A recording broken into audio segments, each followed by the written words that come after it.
ഇന്ന് നമ്മൾ ഇഫ്താറിൻ്റെ സമയത്ത് അല്ലെങ്കിൽ 4 മണി ചായയുടെയൊക്കെ കൂടെ കഴിക്കാൻ വേണ്ടിയിട്ട് എളുപ്പത്തിൽ ഉണ്ടാക്കാൻ പറ്റുന്ന ഒരു ബ്രെഡ് കൊണ്ടുള്ള സ്നാക്കാണ് ചെയ്യുന്നത്. വളരെ കുറഞ്ഞ ഓയിൽ ഉപയോഗിച്ചിട്ട് ചെയ്യാൻ പറ്റുന്ന നല്ലൊരു സ്നാക്ക് കൂടിയാണിത്. പിന്നെ നമ്മൾ സാധാരണ ചെയ്യുന്ന ഒരു രീതിയും ഫില്ലിംഗ് ഒക്കെ തന്നെയാണ്. എന്നാലും ഇപ്പോൾ ഇഫ്താർ പാർട്ടി കാര്യങ്ങളൊക്കെ വരുന്ന സമയത്ത് കുറച്ചുകൂടി ഒരു പുതുമയിൽ കാണാനുള്ള ഭംഗിയിൽ കഴിക്കാനുള്ള എളുപ്പത്തിൽ എങ്ങനെ ചെയ്യാമെന്നുള്ളതാണ് കാണിക്കുന്നത്. അപ്പോൾ നോക്കാം അത് എങ്ങനെയാണെന്നുള്ളത്. അപ്പോൾ ആദ്യം ഇതിലേക്കുള്ള മസാല ഫില്ലിങ് റെഡിയാക്കാനായിട്ട് ഒരു 2 ടേബിൾ സ്പൂൺ ഓയിൽ ചൂടാക്കി എടുത്തിട്ടുണ്ട്. ഇതിലേക്കൊരു 1 ടേബിൾ സ്പൂൺ ഇഞ്ചി, 1 ടേബിൾ സ്പൂൺ വെളുത്തുള്ളി, ഒരു 2 പച്ചമുളക്, ഇതെല്ലാം വളരെ ചെറുതായി മുറിച്ചതാണ്. അത് ആദ്യം ഒന്ന് ഇട്ടിട്ട് നന്നായിട്ട് അങ്ങ് വഴറ്റിയെടുക്കാം, ഒന്നങ്ങ് മൂപ്പിച്ചെടുക്കാം. ഈ ഓയിൽ ഞാൻ മുൻപ് ചിക്കൻ ഫ്രൈ ചെയ്തതാണ് കേട്ടോ. ഇതിലേക്കൊരു ഇത്തിരി ചിക്കൻ ഫ്രൈ ചെയ്യണമായിരുന്നു, അപ്പോൾ അതുകൊണ്ടാണ് കേട്ടോ ഇതിന് കളറ് മാറി കിടക്കുന്നത്. ഇനി ഇതിലേക്കൊരു മീഡിയം വലുപ്പത്തിലുള്ള 2 സവാള കൊത്തി അരിഞ്ഞെടുത്തതാണ് ചെറുതായിട്ട്. ആവശ്യത്തിനുള്ള കുറച്ച് ഉപ്പൂടി ഇട്ട് കൊടുക്കുക. ഉള്ളി മുറിക്കുന്ന സമയത്ത് ഒരുപാട് വലുതായി പോകരുത്, ശരിക്കും കൊത്തി അരിഞ്ഞെടുക്കണം. എന്നാലാണ് നമ്മൾ ബ്രെഡിൻ്റെ ഉള്ളിലേക്ക് മസാല വെക്കുന്ന സമയത്ത് കറക്റ്റ് അതിൽ നിൽക്കുള്ളൂ, അല്ലെങ്കിൽ ഇങ്ങനെ പുറത്തേക്കൊക്കെ പോകുന്ന പോലെ ഉണ്ടാവും. അപ്പോൾ ഇത് നല്ല അത്യാവശ്യം നന്നായിട്ടൊന്ന് വഴന്ന് വരുന്ന സമയത്ത് ഇതിലേക്ക് ഒരു 1/2 ടീസ്പൂണിൻ്റെ അടുത്ത് മഞ്ഞൾപ്പൊടി ഇട്ട് കൊടുക്കുക. 1/4 ടീസ്പൂൺ ഒരു ഇത്തിരി കൂടെ. ആദ്യം മഞ്ഞൾപ്പൊടി പച്ചമണം മാറുന്നവരെ ഒന്ന് വഴറ്റിയെടുക്കാം. ഒരു 1/4 ടീസ്പൂൺ മുളക് പൊടി, പിന്നെ ഒരു 1/4 ടീസ്പൂൺ ചിക്കൻ മസാല ഇട്ട് കൊടുക്കുന്നുണ്ട്. അതുപോലെ തന്നെ ഒരു 1/4 ടീസ്പൂൺ ഗരം മസാലപ്പൊടി. അപ്പോൾ ഇത് ഇത്രയും മസാലയാണ് ഞാൻ ചേർത്തിട്ടുള്ളത്. ഇതെല്ലാം കൂടെ ചേർത്തിട്ട് ഒന്നങ്ങ് വഴറ്റിയെടുക്കണം. പിന്നെ ഇതിലേക്കൊരു 1/4 കപ്പ് ക്യാപ്സിക്കം ചെറുതായി മുറിച്ചതൂടെ ഇട്ട് കൊടുക്കുന്നുണ്ട്. ക്യാപ്സിക്കം കൂടെ ഉണ്ടെങ്കിൽ നല്ലൊരു ഫ്ലേവർ ആയിരിക്കും. കയ്യിലുണ്ടെങ്കിൽ ഇട്ട് കൊടുക്കാം. ക്യാപ്സിക്കം ഒരു 1 മിനിറ്റൊക്കെ ഒന്ന് വഴറ്റിയെടുത്താൽ മതി, അപ്പോൾ തന്നെ അതിന് പാകം വേവായിക്കോളും. ഒരുപാട് വഴന്നുടയേണ്ട ആവശ്യമില്ല. അതുപോലെ തന്നെ കുറച്ചുകൂടി നല്ല വേറൊരു ടേസ്റ്റ് കിട്ടാൻ വേണ്ടിയിട്ട് കുറച്ച് സോസ് ചേർക്കുന്നുണ്ട് കേട്ടോ. ഒരു ടീസ്പൂൺ ടൊമാറ്റോ സോസും അതുപോലെ തന്നെ 1 ടീസ്പൂൺ ചില്ലി സോസും ഒരു 1/2 ടീസ്പൂണ് നമ്മൾ സോയ സോസുമാണ് എടുത്തിട്ടുള്ളത്. നമ്മൾ ഇഷ്ടത്തിനനുസരിച്ച് സോസിൻ്റെ അളവ് അങ്ങോട്ടും ഇങ്ങോട്ടും മാറ്റം വരുത്താം. അതുകൂടെ ചേർത്തിട്ടൊന്ന് മിക്സ് ചെയ്തെടുക്കണം.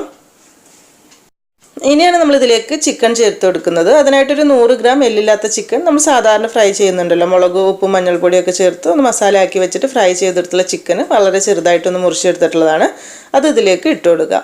അപ്പോൾ ചിക്കൻ ആദ്യം ഫ്രൈ ചെയ്തിട്ടുണ്ടായിരുന്നു, ഞാൻ കാണിച്ചിട്ടില്ല എന്നേ ഉള്ളൂ കേട്ടോ. അപ്പോൾ അതിൽ നിന്ന് 2 ടേബിൾ സ്പൂൺ ഓയിൽ എടുത്തു എന്ന് പറഞ്ഞല്ലോ, അതായിരുന്നു അത്. അപ്പോൾ ഇതും കൂടെ ചേർത്തിട്ട് നന്നായിട്ടൊന്നങ്ങ് മിക്സ് ആക്കി എടുക്കാം. ചിക്കൻ ഇട്ട് കഴിഞ്ഞിട്ട് ഏകദേശം ഒരു 1 മിനിറ്റ് കൂടെ നന്നായിട്ട് മിക്സ് ആക്കി എടുത്താൽ പിന്നെ നമ്മൾ ഈ ഒരു മസാല റെഡി ആയിട്ടുണ്ട്. അപ്പോൾ ഇത്രയുള്ള ഈ ഒരു മസാല എന്ന് പറയുന്നത്. പിന്നെ ഇതിലേക്ക് ഈ ഒരു ചിക്കൻ മസാല ഫില്ലിങ്ങിന് പകരം ചിക്കനോ ബീഫോ ഏത് വേണമെങ്കിലും ചെയ്യാം കേട്ടോ. ചെമ്മീൻ വെച്ചിട്ട് ചെയ്യുകയാണെങ്കിൽ സൂപ്പർ ടേസ്റ്റ് ആയിരിക്കും. അതായത് ഇപ്പോൾ നമ്മൾ കുറച്ച് ദിവസം മുമ്പ് ഒരു മീൻ പത്തിരിയുടെ റെസിപ്പി അപ്ലോഡ് ചെയ്തിട്ടുണ്ടായിരുന്നല്ലോ, അതിലുള്ള വീഡിയോ ക്ലിപ്പാണ് കേട്ടോ. അത് ഞാൻ ജസ്റ്റ് ഒന്ന് കാണിക്കുകയാണ്. എന്താണെന്ന് വെച്ചാൽ ഇതുപോലെ ചെമ്മീൻ ഫ്രൈ ചെയ്തിട്ട് മസാല ഉണ്ടാക്കുന്നത് അതിൽ ഡീറ്റെയിൽ ആയി കാണിച്ചിട്ടുണ്ട്. അപ്പോൾ അതുപോലെ ചെയ്യുകയാണെങ്കിൽ കുറച്ചുകൂടെ നല്ല ടേസ്റ്റ് ഉണ്ടാവും ചെമ്മീൻ ബ്രെഡിൻ്റെ ഉള്ളിൽ വരുന്ന സമയത്ത്. അപ്പോൾ സെയിം മസാല തന്നെ കാണിക്കണ്ടല്ലോ എന്ന് വിചാരിച്ചിട്ട് ഞാൻ അന്നത്തെ ആ ഒരു ചെറിയൊരു ക്ലിപ്പ് ഇതിൽ കാണിച്ചു എന്നേ ഉള്ളൂ കേട്ടോ. അപ്പം ഈ ഒരു രീതിയിൽ ചെയ്ത് നോക്കാം. ചെമ്മീൻ ഇഷ്ടപ്പെടുന്നവർക്കും ചെമ്മീൻ കയ്യിലുള്ളവർക്കും തീർച്ചയായിട്ടും ചെയ്ത് നോക്കാൻ പറ്റും, നല്ല ടേസ്റ്റാണ്. പിന്നെ ഇതിൽ നമ്മൾ ഒരു വീഡിയോ ചെയ്ത സമയത്ത് ചെമ്മീൻ മസാലയിൽ ലാസ്റ്റ് കുറച്ച് തേങ്ങ ഒതുക്കിയിട്ടിട്ടുണ്ടായിരുന്നു കേട്ടോ. അതിൻ്റെ ആവശ്യമില്ല, അല്ലാതെ തന്നെ നല്ല ടേസ്റ്റ് ഉണ്ടാവും. ജസ്റ്റ് ഒന്ന് പറഞ്ഞു എന്നേ ഉള്ളൂ. ഇനി ഇതിലേക്ക് കുറച്ച് ബ്രെഡാണ് വേണ്ടത്. ഞാനിവിടെ വൈറ്റ് ബ്രെഡാണ് എടുത്തിട്ടുള്ളത്. ഏകദേശം ഒരു 16 പീസൊക്കെ. നമ്മളൊരു മസാല എത്രത്തോളം ഉണ്ടെന്നുണ്ടെങ്കിൽ അതിനനുസരിച്ച് എടുത്താൽ മതി. അപ്പോൾ ഒരു പീസ് ബ്രെഡ് എടുത്തിട്ട് ഇതിന് നമുക്ക് ഒരു കുപ്പിയുടെ അടപ്പോ എന്തെങ്കിലും വെച്ചിട്ടൊന്ന് മുറിച്ചെടുക്കണം. അതായത് ഒരു റൗണ്ട് ഷേപ്പിൽ കിട്ടണം. അപ്പം ഇത്രയ്ക്ക് വലുത് വേണമെന്നുണ്ടെങ്കിൽ ദമോ ബ്രെഡിൻ്റെ സൈഡ് പോകുന്നത് മാക്സിമം കുറഞ്ഞിട്ട്, അപ്പം ഏത് വലിപ്പത്തിലുള്ള അടപ്പ് വേണമെന്നുണ്ടെങ്കിൽ ആ ഒരു വലിപ്പത്തിലുള്ളത് വെച്ചിട്ട് കട്ട് ചെയ്തെടുക്കുക. വലിയ ടൈപ്പിൽ വേണമെന്നുണ്ടെങ്കിൽ ഈ ഒരു രീതിയിലാക്കിയെടുക്കാം. ബാക്കിയുള്ളത് ഞാൻ ചെറിയ അടപ്പ് വെച്ചിട്ടാണ് കേട്ടോ കട്ട് ചെയ്തെടുത്തിട്ടുള്ളത്. കാരണം നമ്മളിത് റെഡിയാക്കിയിട്ട് കാണുന്ന സമയത്ത് കാണാൻ ഭംഗി ചെറുത് തന്നെയായിരിക്കും, പിന്നെ കഴിക്കാനും എളുപ്പം ചെറുത് തന്നെയായിരിക്കും വലുതിനേക്കാളും. അപ്പോൾ ഏത് വലിപ്പം നിങ്ങൾക്ക് ഇഷ്ടത്തിനനുസരിച്ച് ചെയ്യാം. ഇനി ഇതിലേക്കായിട്ടൊരു മുട്ട പൊട്ടിച്ചൊരു ബൗളിലേക്ക് ഒഴിച്ചിട്ടുണ്ട്. അതിലേക്കൊരു 2 നുള്ളു ഉപ്പ് ഇട്ട് കൊടുക്കാം. അതുപോലെ തന്നെ ഒരു 2 നുള്ളു കുരുമുളക് പൊടി ഇട്ട് കൊടുക്കുക. എന്നിട്ട് നന്നായിട്ടൊന്നങ്ങ് മിക്സ് ആക്കി എടുക്കണം. ആദ്യം ഒരു മുട്ട ഇതുപോലെ മിക്സ് ആക്കി എടുക്കുക. എന്നിട്ട് ലാസ്റ്റിലേക്ക് ബ്രെഡൊക്കെ മുക്കി നമ്മൾ ഷാലോ ഫ്രൈ ചെയ്യുന്ന സമയത്ത് തികഞ്ഞിട്ടില്ല എന്നുണ്ടെങ്കിൽ ഒരു മുട്ട കൂടെ എടുക്കുക കേട്ടോ. കൂടുതൽ ബ്രെഡിൻ്റെ അളവ് ഉണ്ട് എന്നുണ്ടെങ്കിൽ ചിലപ്പോൾ ഒരു മുട്ട തികഞ്ഞു എന്ന് വരില്ല. ഇനിയിപ്പോൾ ചെയ്യുന്നത് എന്താണെന്ന് വെച്ചാൽ ഒരു ബ്രെഡിൻ്റെ പീസ് എടുക്കുക. അതിൻ്റെ ഉള്ളിലേക്ക് നമ്മൾ റെഡിയാക്കിയിട്ടുള്ള മസാല ഫില്ലിംഗ് ഉണ്ടല്ലോ, 1 ടേബിൾ സ്പൂണിൻ്റെ അടുത്ത് വെച്ച് കൊടുക്കുക. അതിൽ എത്ര കൊള്ളുന്നുണ്ടെങ്കിൽ അതിനനുസരിച്ചിട്ട് ഒന്നങ്ങ് പ്രസ് ചെയ്ത് കൊടുക്കണം. എന്നിട്ട് ആദ്യം മിക്സ് ചെയ്ത് വെച്ചിട്ടുള്ള മുട്ട ഉണ്ടല്ലോ, അത് ഇതിൻ്റെ സൈഡിലൂടെ കുറച്ചാക്കി കൊടുക്കുക കേട്ടോ. സ്പൂൺ കൊണ്ടാക്കുന്ന ബുദ്ധിമുട്ടാണ്, ജസ്റ്റ് കൈ കൊണ്ട് ഇങ്ങനെ ഒന്നാക്കി കൊടുത്താലും മതി. അങ്ങനെ ചുറ്റിലാക്കിയതിന് ശേഷം ഒരു അടുത്ത പീസ് ബ്രെഡ് എടുത്തിട്ട് ഇതാ ഇതുപോലെ ഒന്നങ്ങ് പ്രസ് ചെയ്ത് കൊടുക്കുക. പെട്ടെന്ന് തന്നെ ഒട്ടിക്കോളൂ കേട്ടോ, കാരണം മുട്ടയുടെ ഇതുള്ളതല്ല. അപ്പോൾ ജസ്റ്റ് കൈ വെച്ചിട്ട് ഒന്നങ്ങ് അമർത്തി കൊടുത്താൽ മതി. കയ്യിലെടുത്തിട്ട് ഇതാ ഇതുപോലെ ചുറ്റിൽ ഒന്നങ്ങ് പ്രസ് ചെയ്ത് കൊടുത്താൽ മതി. അപ്പോൾ കറക്റ്റായിട്ട് തന്നെ റെഡിയാക്കി കിട്ടിക്കോളും. അപ്പോൾ ഇനി ബാക്കിയുള്ളതെല്ലാം തന്നെ ഇതുപോലെ തന്നെ ചെയ്തെടുത്താൽ മതി. സെയിം ഇതേ രീതിയിൽ തന്നെ ബാക്കിയുള്ള പീസുകളും ചെയ്തെടുത്തിട്ടുണ്ട്. ഇനി ഇത് നമ്മൾ ഡീപ്പ് ഫ്രൈ ചെയ്യുന്നില്ല, ചെറുതായിട്ടൊന്ന് ഷാലോ ഫ്രൈ ചെയ്തെടുക്കുക, ഒന്ന് വാട്ടിയെടുക്കുക. അപ്പോൾ അതിനായിട്ട് ഒരു ടേബിൾ സ്പൂൺ നെയ്യ് അല്ലെങ്കിൽ ഒരു ടേബിൾ സ്പൂൺ ഓയിൽ ഒഴിച്ചൊന്ന് ചൂടാക്കിയെടുക്കുക. എന്നിട്ട് ഇതാ റെഡിയാക്കിയിട്ടുള്ള ഒരു പീസ് ബ്രെഡ് എടുത്തിട്ട് മുട്ടയുടെ കൂട്ടിൽ ആദ്യം ഇതുപോലെ റൗണ്ടിൽ ഒന്നങ്ങ് മുക്കിയിട്ട് ഈ പാനിലേക്ക് പെട്ടെന്നൊന്ന് വെച്ചിട്ട് ഒന്നങ്ങ് റൗണ്ട് ചെയ്ത് കൊടുക്കുക. അപ്പോൾ എന്താവും, അതിൻ്റെ സൈഡ് കറക്റ്റ് ഒന്ന് സീലായി കിട്ടിക്കോളും. അതായത് ആ ഫില്ലിംഗ് ഒന്ന് പുറത്ത് വരാത്ത രീതിയിൽ നന്നായിട്ടൊന്ന് ഒട്ടിയിരിക്കുന്ന രീതിയിൽ ഇതാ ഇങ്ങനെ ജസ്റ്റ് ഒന്ന് ചുറ്റിച്ചു കൊടുത്താൽ മതി. അങ്ങനെ ഒന്ന് നിർത്തി കൈ പൊള്ളരുത് കേട്ടോ.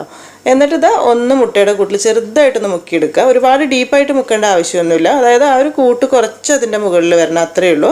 ഇനി അതല്ലാന്നുണ്ടെങ്കിൽ ഒരു ബ്രഷിലാക്കിയിട്ട് ആക്കി കൊടുത്താലും മതി കേട്ടോ. അപ്പോൾ കുറച്ച് മതിയാവും. ഇതിങ്ങനെ ആവുന്ന സമയത്ത് കുറച്ച് മുട്ട കൂടുതൽ വേണ്ടി വരും. അല്ലാന്നുണ്ടെങ്കിൽ ജസ്റ്റ് നമ്മൾ കയ്യിൽ മുക്കിയിട്ട് ഒന്ന് ഇതിൻ്റെ മുകളിലേക്ക് മുട്ടയാക്കി കൊടുത്താലും മതിയാവും. എന്നിട്ട് ഇതാ തിരിച്ചും മറിച്ചും ഇട്ടിട്ട് ഒന്നങ്ങ് ഫ്രൈ ചെയ്തെടുക്കുക ചെറിയ തീയിൽ. എന്നിട്ട് ഞാനിപ്പോൾ ഈ ഒരു കളറാകുമ്പോൾ എടുക്കുന്നുണ്ട്. അതായത് കുറച്ച് കഴിഞ്ഞ് ഇഫ്താറിൻ്റെ സമയമാവുന്ന സമയത്ത് ഒന്നുകൂടെ ചൂടാക്കൂട്ടോ, അപ്പോൾ ഒന്നുകൂടെ മുരിഞ്ഞ് കിട്ടിക്കോളൂ.